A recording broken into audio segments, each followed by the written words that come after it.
చరిత్రలో కొన్ని మిస్టరీలుంటాయి. వాటి గురించి ఎంత తెలుసుకున్నా ఇంకా తెలుసుకోవాలనిపిస్తోంది. అలాంటి ఒక అద్భుతమైన అతిపెద్ద మిస్టరీలోకి మనమిప్పుడు వెళ్లపోతున్నాం. అదే సింధు లోయ నాగరికత. ఊహకే అందని నగరాలు, వేల సంవత్సరాలుగా దాగి ఉన్న రహస్యాలు. రండి కలిసి శోధిద్దాం. ఒక్కసారి ఆలోచించండి. ఈజిప్ట్, మెసొపొటేమియా ఈ పేర్లు వినగానే మనకు పిరమిడ్లు, పెద్ద పెద్ద కట్టడాలు గుర్తొస్తాయి కదా. కానీ వాటికంటే పెద్దదైన ఒక మహానాగరికత ఎలాంటి ఆనవాళ్లు లేకుండా చరిత్ర పేజీల నుంచి పూర్తిగా మాయమైపోతే ఎలా సాధ్యం? మనం చూస్తున్నది కేవలం మట్టిదిబ్బలు కాదు. ఒకప్పుడు ప్రపంచంలోనే అగ్రగామిగా ఉండి ఉన్నట్టుండి కనుమరుగైన ఒక మహాసామ్రాజ్యపు కథ ఇది. దాని విస్తీర్ణమెంతో తెలుసా? అక్షరాల 1.3 మిలియన్ చదరపు కిలోమీటర్లు. అంటే సుమారుగా ప్రాచీన ఈజిప్ట్, మెసొపొటేమియాలను రెండింటినీ కలిపినా కూడా అంత పెద్దది కాదన్నమాట. వావ్! అంత పెద్ద సామ్రాజ్యం! సరే, మరి అద్భుతమైన కథని మనం స్టెప్ బై స్టెప్ తెలుసుకుందాం. ముందుగా అసలు వేల సంవత్సరాలుగా మట్టిలో కలిసిపోయిన ఈ నాగరికత మళ్ళీ ఎలా బయటపడిందో చూద్దాం. ఆ తర్వాత వాళ్ల ఇంజనీరింగ్ అద్భుతాల్ని, వాళ్ల జీవన విధానాన్ని పరిశీలిద్దాం. చివరిగా అందరినీ వేధిస్తున్న పెద్ద ప్రశ్నకు సమాధానం వెతుకుదాం. అదే వారి పతన రహస్యం. ఇక్కడ నుంచే మన అసలు ప్రయాణం మొదలవుతుంది. ఊహించండి, వేల సంవత్సరాలుగా భూమి పొరల్లో నిశ్శబ్దంగా నిద్రపోతున్న ఒక మహాప్రపంచం 1920లలో రైల్వే లైన్ వేస్తుండగా అనుకోకుండా బయటపడింది. అప్పుడు పురావస్తు శాస్త్రవేత్తలు తవ్వకాలు మొదలుపెట్టాక వాళ్ల కళ్ల ముందు ఒక అద్భుత ప్రపంచం తలుపులు తెరుచుకుంది. ఓకే, వాళ్ల ప్రయాణాన్ని ఒక్కసారి టైంలైన్లో చూద్దాం. ఇది సుమారు 2000 సంవత్సరాల కథ. క్రీస్తుపూర్వం 3300లో చిన్న చిన్న గ్రామాలుగా మొదలై 2600 అద్భుతమైన నగరాలుగా అభివృద్ధి చెందారు. కాని 1900 తర్వాత ఆ నగరాల ప్రభ తగ్గడం మొదలైంది. చివరికి 1300 నాటికి ఆ నాగరికత ఆనవాళ్లే లేకుండా పోయాయి. ఇంతకీ ఆ మధ్యలో ఏం జరిగింది? సరే, ఇప్పుడు వాళ్ల నగరాల గురించి మాట్లాడుకుందాం. వామ్మో, ఇవి మామూలు కట్టడాలు కాదండి బాబూ! 5000 సంవత్సరాల క్రితం, అంటే ఈ రోజుకి 5000 సంవత్సరాల క్రితం వాళ్లు కట్టినవి ఆధునిక మహానగరాలు. వాళ్ల ఇంజనీరింగ్ నైపుణ్యం చూస్తే ఎవరికైనా సరే మైండ్ బ్లాక్ అవ్వాల్సిందే. వాళ్ల ప్రతి నగరానికి ఓ స్పెషాలిటీ ఉంది. ఉదాహరణకి మొహెంజదారోలో గ్రేట్ బాత్ అని పిలిచే ఒక పెద్ద స్విమ్మింగ్ పూల్ లాంటి నిర్మాణం ఉంది. అది ఒక అద్భుతం. ఇక గుజరాత్లోని లోథల్లో అయితే ప్రపంచంలోనే మొట్టమొదటి టైడల్ డాక్యార్డ్ అంటే ఓడరేవు కట్టారు. ఆలోచించండి, ఆ రోజుల్లోనే సముద్రపు అలల్ని అంచనా వేసి ఓడరేవు కట్టారంటే వాళ్ల తెలివితేటలు ఏ స్థాయిలో ఉండేవో.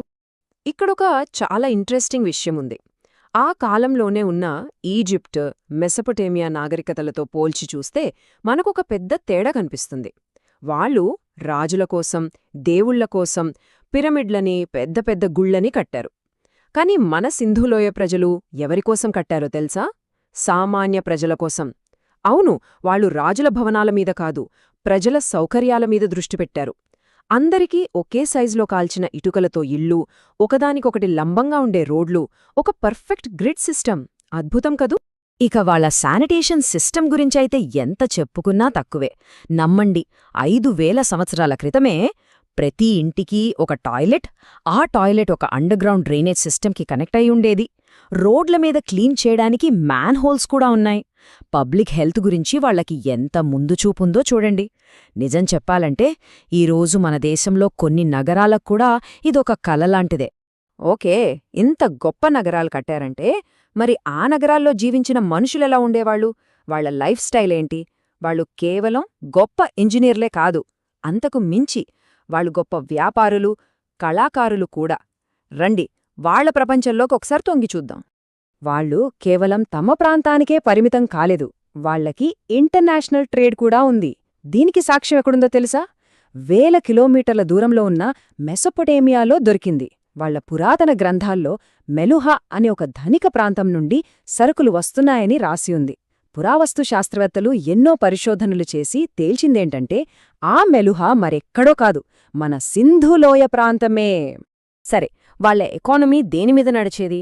మెయిన్గా వ్యవసాయం. గోధుమ, బార్లీ లాంటివి పండించేవాళ్లు.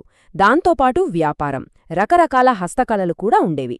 కాని అన్నిటికంటే ఒక ఇంట్రెస్టింగ్ ఫ్యాక్ట్ ఏంటంటే, ప్రపంచంలోనే మొట్టమొదటిసారిగా పత్తిని పండించి దాంతో బట్టలు నేసింది వీళ్లే. అవును, మనమిప్పుడు వాడుతున్న కాటన్కి పుట్టినిల్లు మన సింధులోయ. వాళ్లంతా ఎప్పుడూ పనీ పాట అని ఉండేవాళ్లు అనుకుంటే పొరపాటే. వాళ్లకి ఫ్యాషన్ మీద కూడా మంచి అవగాహన ఉంది. చన్హుదారు అనే ప్రదేశంలో తవ్వకాల్లో ఏం దొరికాయో తెలుసా? లిప్స్టిక్, కాటుక లాంటివి. అంటే ఆ కాలంలోనే మేకప్ వేసుకునేవాళ్లు. భలే ఉంది కదా విషయం. ఈ చిన్న విషయం మనకు వాళ్లకు మధ్య ఉన్న ఆ 5000 సంవత్సరాల గ్యాప్ని ఒక్కసారిగా తగ్గించేస్తుంది. సరే, అంతా బావుంది. అద్భుతమైన నగరాలు, మంచి జీవన విధానం, ప్రపంచంతో వాణిజ్యం అన్నీ పర్ఫెక్ట్. మరి ఇంత గొప్ప నాగరికత ఉన్నట్టుండేమైపోయింది? ఎందుకు అంతరించిపోయింది? ఇది ఈ కథలోని అతిపెద్ద చిక్కుముడి, చరిత్రలోని అతిపెద్ద మిస్టరీలలో ఒకటి. చాలా ఏళ్లపాటు ఆర్యులు అనేవాళ్లు బయటనుంచి వచ్చి దాడి చేసి ఈ నాగరికతను నాశనం చేశారని ఒక థియోరీ ఉండేది.